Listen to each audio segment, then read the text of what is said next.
सबसे पहले खबर यह कि मुस्लिम लीग नून ने सेनेट के इंतखाबात में हिस्सा लेने का फैसला कर लिया। मरीम नवाज ने पार्लिमानी पार्टी के इजलास में रहनुमाओं को नवाज शरीफ का पैगाम पहुंचा दिया। मुस्लिम लीग नून के अरकान पार्लियामेंट का नवाज शरीफ के बयानिए से मुकम्मल इजहार यकजहती भी सामने आया। मरीम नवाज ने सेनेट इलेक्शन में हिस्सा लेने के फैसले से पार्लिमानी पार्टी को आगाह कर दिया है। नुमाइंदा जियो न्यूज़ वक़ार सत्ती ने ज्वाइन किया है।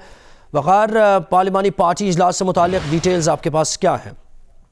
देखिए, पार्लिमानी पार्टी का इजलास इस वक्त भी जारी है, जिसमें मरियम नवाज शरीफ ने मियां मोहम्मद नवाज शरीफ का पैगाम जो है वो पढ़कर सुनाया और ये ऐलान किया कि पाकिस्तान मुस्लिम लीग नून जो है वो सेनेट के आमदा इलेक्शन में भरपूर जो है वो हिस्सा लेगी। और इसके अलावा हुकूमत के खिलाफ जो एहतजाजी तहरीक है, इसके ऊपर पाकिस्तान डेमोक्रेटिक मूवमेंट के जो भी फैसले होंगे उनको मनवन वो तस्लीम किया जाएगा। सेनेट के इलेक्शन के ऊपर जो आज एक वो पॉइंट था, उसके बारे में उन्होंने क्लियर किया कि इस पर मुस्लिम लीग नून वो भरपूर हिस्सा लेगी। इसका तरीक़ेकार वो क्या होगा, इसका फैसला पीडीएम का जो 4 तारीख को होने वाला वो रबराही इजलास है उसके ऊपर बाकायदा इसकी बाकी चीजें जो है वो सामने आएंगी। लेकिन अभी मियां मोहम्मद नवाज शरीफ की तरफ से ये बताया गया है कि पाकिस्तान मुस्लिम लीग नून सेनेट के इलेक्शन का बाइकआउट नहीं करेगी, बल्कि भरपूर जो है वो किरदार अदा करेगी और इलेक्शन वो लड़ेगी। और तहरीक-ए-अदम-ए-एतमाद पे क्या बात हुई? देखिए, तहरीक-ए-अदम-ए-एतमाद के हवाले से जब मरियम नवाज से पूछा गया तो उनका कहना था कि बिलावल भुट्टो जरदारी ने इस अमर का इजहार किया है, लेकिन इसका फैसला पाकिस्तान डेमोक्रेटिक मूवमेंट जो है उसके सरबराही इजलास में किया जाएगा और हुकूमत के खिलाफ एहतजाजी तहरीक के लिए भरपूर हर तरह का जो है वो इकदाम वो उठाया जाएगा। लेकिन ये मुशावरत से होगा, जिसका बाकायदा फैसला जो है हतमी फैसला वो पीडीएम का जो सरबराही इजलास है उसमें किया जाएगा। मुस्लिम लीग नून की पार्लिमानी पार्टी इजलास की डिटेल्स हमें दे रहे थे वक़ार सत्ती, बहुत शुक्रिया आपका। और इससे पहले मीडिया से गुफ्तगू में मरीम नवाज ने कहा था कि हुकूमत ऑपोजिशन की मिन्नतें कर रही है, लेकिन ऑपोजिशन कोई ताउन नहीं करेगी। हुकूमती वक्त से बातचीत की तफसील बता दें तो हैरान रह जाएंगे। अवाम के अंदर अवेयरनेस जो है वो इस गवर्नमेंट की अपनी परफॉर्मेंस लेके आती है और परफॉर्मेंस आपके सामने। हर रोज महंगाई का एक नया तूफान आता है, मिस गवर्नेंस का एक नया तूफान आता है। जो पाकिस्तान के 73 सालों में नाकामी नहीं हुई, वो इन 2.5 साल में पाकिस्तान का जो तनज़्ज़ुली का जो सफर है उसके लिए किसी को कोई अवेयरनेस रेज करने की कोशिश नहीं कोई कर सकता। क्योंकि टीवी पे आप जो रोज देखते हैं, जो controlled media, I am sure आप लोग इस चीज को रियलाइज करते हैं कि कितने प्रेशर्स हैं मीडिया के ऊपर। टीवी पे आप जो दिखाते हैं और जो हालात ग्राउंड पे है वो उसका कोई कंपैरिजन नहीं है। मीडिया पे आप जो मर्जी दिखाएं, जो आवाम के घरों के हालात हैं, असल हालात वो हैं, उसके लिए कोई अवेयरनेस रेज करने की जरूरत नहीं है। आवाम जिस चीज से, जिस मुसीबत से, जिस मुश्किल से रोज गुजरते हैं, असल अवेयरनेस वो है। और जहां तक आपने बात की सेनेट के इलेक्शंस की, कि जो चेयरमैन सेनेट का इलेक्शन जो था वो स्टील हो गया, तो वो एक आइसोलेटेड वाकया नहीं। इसी तरह 2018 के इलेक्शन भी स्टील हुए थे। मैं आपको एक बात बता दूं, ये मुस्लिम लीग नून के या किसी के भी लोगों से जितने भी राब्ते करें, अब इनको अपनी पड़ गई है। और मुस्लिम लीग नून माशाल्लाह सेफ है। मुस्लिम लीग नून का टिकट के लिए सारा पाकिस्तान अप्लाई करेगा, इनके टिकट के लिए अब कोई अप्लाई नहीं करेगा। इसलिए अब इनको ज्यादा तवज्जो अपने अराकीन पे देनी चाहिए, बजाय इसके कि मुस्लिम लीग मौजूदा हुकूमत ताउन मांग रही है और अपोजिशन लीडर के चैम्बर में हुकूमती वक्त आया था, तो क्या अब अपोजिशन से एनआरओ मांगा जा रहा है? अगर मैं आपके सामने आज सारी तफसील खोल दूं कि ये किस तरह अपोजिशन की मिन्नतें कर रहे हैं और किस तरह अपोजिशन ने ये फैसला किया है कि इनके साथ कोई बात नहीं करनी, तो आप हैरान हो जाएंगे। मुशीर दाखिला और एहतसाब शहजाद अकबर कहते हैं कि आज इल्म हुआ कि सेनेट और कौमी असम्बली के इजलास के लिए बहुत से मुल्ज़िमान और मुजरमान भी पार्लियामेंट की बिल्डिंग में आए हैं। वो पार्लियामेंट में सहाफ़ियों से गुफ्तगू कर रहे थे। आज तो सेनेट का इजलास भी है, नेशनल असम्बली का भी इजलास है, तो बहुत सारे मुझे पता चला है कि मुल्ज़मान और मुजरमान भी आए हुए हैं इस बिल्डिंग के अंदर, तो उन्हीं की कारस्तानियाँ बयान करेंगे इंशाअल्लाह। जमीयत उलमा इस्लाम पाकिस्तान के रहनुमा मौलाना मोहम्मद खान शेरानी कहते हैं कि पीडीएम का कोई मुस्तकबिल नहीं, पीडीएम की मुखासमत बराए मफाहिमत है, इनका कोई हदफ नहीं, कोई कौमी मकसद नहीं। कोयटा में गुफ्तगू करते हुए मौलाना शेरानी का कहना था कि धरना और आज़ादी मार्च के वक्त कहा था कि जैसे गए हैं उसी तरह वापस आएंगे। पूछा गया कि पीडीएम के बारे में आपकी राय क्या है। मैंने कहा एक ही क़ुव्वत है जिसका हाथ हुकूमत पर भी है और अपोजिशन पर भी है। और मैंने ये भी कहा था कि मुझे मुनासिब नहीं लगता है कि इस्टेब्लिशमेंट के अंदरूनी इख्तिलाफात में सियासी ज़ुमा कोई किरदार अदा करे। तो आप क्या समझते हैं कि ये PDM पर हाथ किसका था?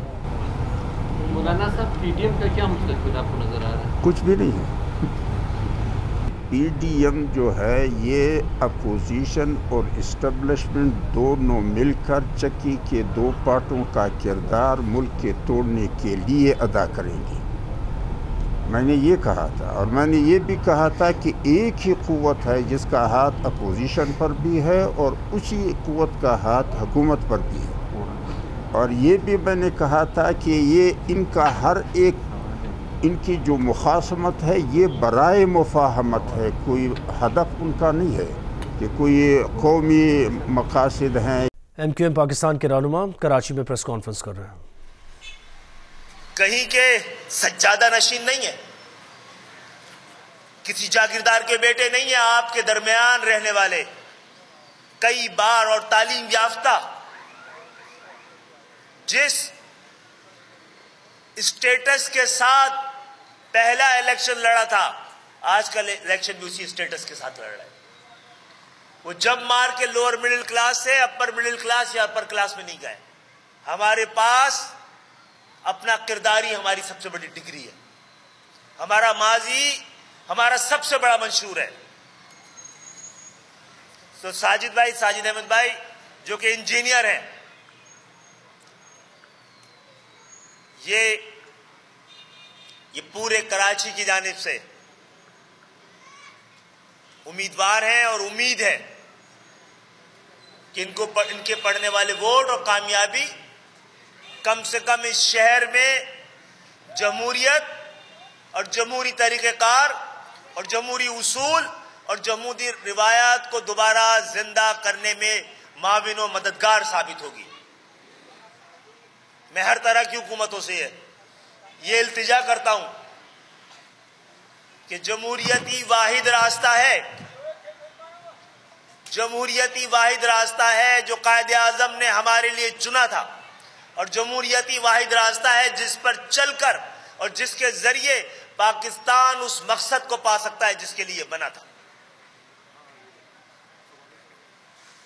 आइए पाकिस्तान के सबसे बड़े जमहूरी मुल्क में, जमहूरी शहर में, जिसने कई बार आमरीतों के खिलाफ अलम बगावत बुलंद किया है, जिसने कई बार जमहूरी तहरीकों का हरावल दस्ता रहा है, उस शहर के जरिए इस पूरे पाकिस्तान को एक पैगाम मिले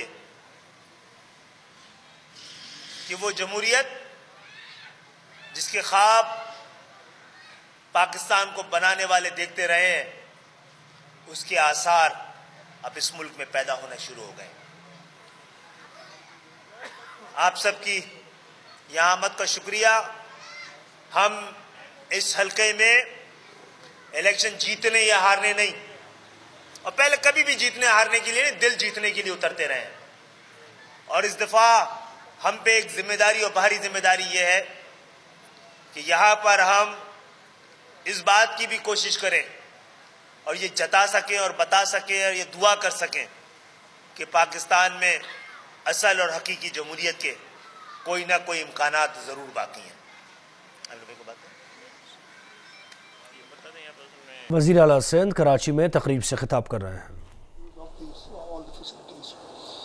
डॉक्टर साहब had mentioned a few things. Secretary Saab is here. The 100 million that you talked about, please process it immediately if they want it as a grant, as long as it is spent. And I know with people like Dr. Saeed Qureshi, the money will be well spent. We'll go ahead, get my approvals, get the cabinet's approval if required, and we'll do that. And I forgot now, the 300 million you needed to complete, and you'll complete it by June. Yes, we have a board meeting. Okay, you know, if you complete it by June, you'll get the money. Now, if you can give us an undertaking or, you know, some kind of assurance that you'll complete it by June, we will arrange the money. Yes, we will arrange the money. And apart from that, we have in Sindh made a lot of progress in the health sector, and we always show this, we showcase it as our success.